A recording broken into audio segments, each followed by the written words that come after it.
Hello friends, hope सब बढ़िया होंगे। तो आज हम करेंगे एंडोक्राइन ग्लैंड्स का पार्ट 5।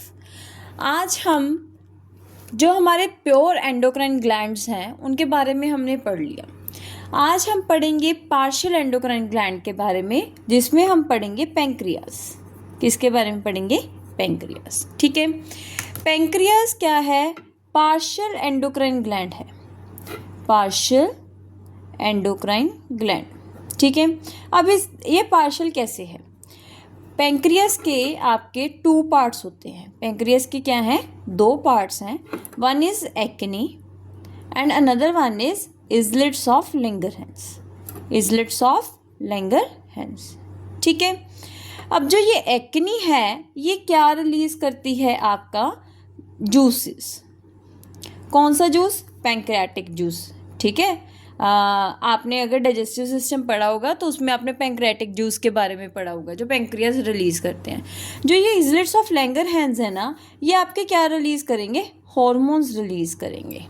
क्या रिलीज करेंगे? हॉर्मोन्स। ठीक है, अब जी ये जो जूसेस सिक्रेट कर रहे हैं, तो ये कौन सा पार्ट हुआ इसका? Exocrine part. और ये कौन सा पार्ट हुआ? Endocrine part. ठीक है, इसीलिए पैंक्रियास को हम पार्शियल एंडोक्राइन ग्लैंड बोलते हैं, क्योंकि ये एक्सोक्राइन का काम भी करता है और एंडोक्राइन का काम भी करता है। ठीक है, अब हम इसकी शेप के बारे में पढ़ेंगे। जो पैंक्रियास है बेसिकली ट्रायंगल शेप का होता है। ठीक है, ये स्टमक के बिल्कुल नीचे, ऐसे ये हमारा जे शेप स्टमक है। ठीक है, इसके नीचे यहाँ प्रेजेंट होगा, इसके नीचे ऐसे यहाँ पे प्रेजेंट होता है जो आपका पैंक्रियास है। ठीक है, और ये जो ड्यूडिनम है, स्मॉल इंटेस्टाइन का हमारे जो पार्ट्स है उसमें ड्यूडिनम इलियम होता है, जो ये ड्यूडिनम पार्ट में जो अपना पैंक्रियास है वो प्रेजेंट है। ठीक है, ट्रायंगल शेप का है, इसके 2 पार्ट्स हैं, one is acini and another one is islets of Langerhans. ठीक है, ये आपको ज़रूर पता होना चाहिए कि पैंक्रियास के 2 पार्ट्स हैं, one is acini and another one is islets of Langerhans. Acini is the exocrine part and islets of Langerhans is the endocrine part. ठीक है, ये आपको दोनों बहुत ज़रूरी हैं। ये कई बार डायरेक्ट यही पूछ लेते हैं कि name the exocrine part of the pancreas, that is acne. ठीक है, हम कहते हैं कि ये हमारे चैप्टर के साथ रिलेटेड नहीं है, बट नहीं, वो कहीं से भी आपका क्वेश्चन बना सकते हैं, तो हम किसी भी चीज़ को इग्नोर नहीं कर सकते। ठीक है, अब जो ये इजलेट्स ऑफ लैंगरहैंस है ये कहाँ प्रेजेंट है? पैंक्रियास के, जो पैंक्रियास में कनेक्टिव टिश्यू होते हैं, क्या होते हैं? कनेक्टिव टिश्यू होते हैं, उसके अंदर ये इजलेट्स ऑफ लैंगरहैंस प्रेजेंट है, उसके अंदर ये इजलेट्स ऑफ लैंगरहैंस प्रेजेंट है। अब हम चलते हैं इजलेट्स ऑफ लैंगरहैंस के बारे में थोड़ा डिटेल में पढ़ते हैं, हमने उनके हार्मोन्स के बारे में क्योंकि पढ़ना है। ठीक है, इजलेट्स of Langerhans. Islets of Langerhans में 3 तरह के सेल प्रेजेंट हैं। One is alpha cells, another one is beta cells and last one is delta sales. Alpha, beta and delta. अब ये जो अल्फा सेल्स हैं इनमें कौन सा हार्मोन होता है? ग्लूकागोन। कौन सा होता है? ग्लूकागोन। ठीक है, बीटा में होते हैं इंसुलिन। कौन सा? इंसुलिन। और जो डेल्टा है उसमें कौन सा है? सोमैटोस्टैटिन। अब हम डिटेल इनके बारे में थोड़ा थोड़ा पढ़ेंगे। ठीक है, अब सबसे पहले हम पढ़ेंगे ग्लूकागोन। ग्लूकागोन क्या करता है? जो हमारी बॉडी में ग्लाइकोजन है, ठीक है, जो ग्लूकोज स्टोर किस फॉर्म में होता है? ग्लाइकोजन की फॉर्म में। जो ग्लाइकोजन है उसको ग्लूकोज में कन्वर्ट करता है। ग्लाइकोजन को किस में कन्वर्ट करता है? ग्लूकोज में। जब भी हमारी बॉडी में शुगर लेवल, हम कह देते हैं कि शुगर कम होगी, मतलब ग्लूकोज का लेवल जब भी कम होता है तो अल्फा सेल्स क्या करते हैं? ग्लाइकोजन को ग्लूकोज में कन्वर्ट कर देते हैं। ठीक है, उसके बाद जो बीटा सेल्स हैं वो इंसुलिन सिक्रीट कर रहे हैं, नाम से पता चल रहा है हमें कि जो ये क्या करेगा? हमारी बॉडी में जो ग्लूकोज का लेवल है उसको डिक्रीज करेगा। उसको डिक्रीज करेगा। कैसे करेगा? ग्लूकोज को ग्लाइकोजन में कन्वर्ट कर देगा। ग्लूकोज को ग्लाइकोजन में कन्वर्ट कर देगा। अब ये क्या कर रहा है? ग्लूकोज को तोड़ रहा है, तो इसके लिए हम कौन सी टर्म यूज़ करते हैं? ग्लाइकोजेनेसिस। ग्लाइकोजेनेसिस, ग्लाइकोजन की बनना, ग्लाइकोजन का बनना वो कौन करता है? इंसुलिन। कौन करता है? इंसुलिन। ठीक है। Next is स्मेटोस्टेटिन।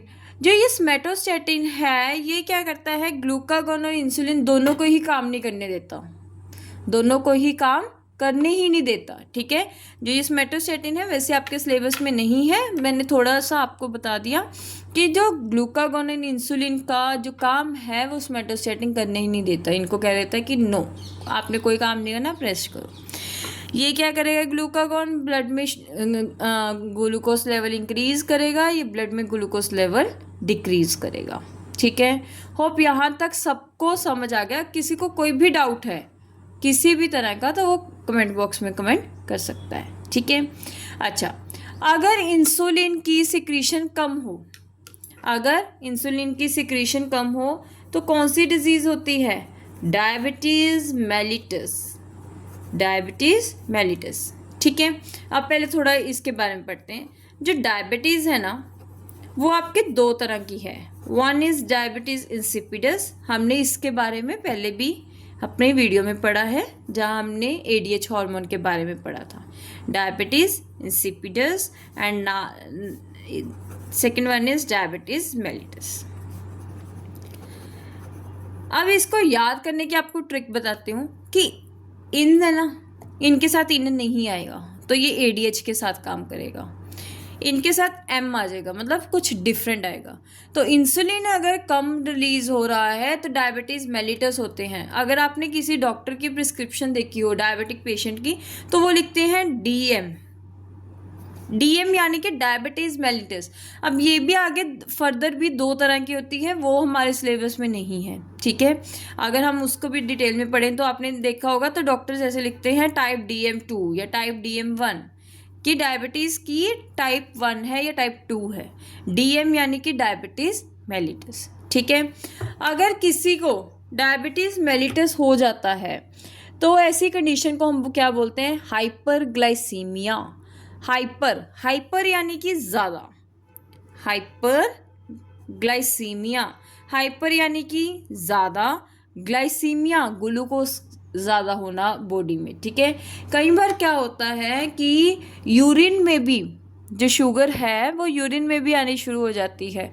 इट मीन्स कि जो डायबिटीज़ का लेवल है वो बहुत ज़्यादा इंक्रीज़ हो चुका है। ठीक है। मतलब जो हमारी बॉडी है वो ग्लूकोज को ग्लाइकोजन में कन्वर्ट नहीं कर पा रही है। ठीक है। अब इसके कुछ सिम्टम्स हैं डायबिटीज़ मेलिटस के। क्या क्या है? वेट लॉस होना, बंदे को बार बार प्यास लगना, दिन ब दिन बंदा वीक होता जाता है। ठीक है।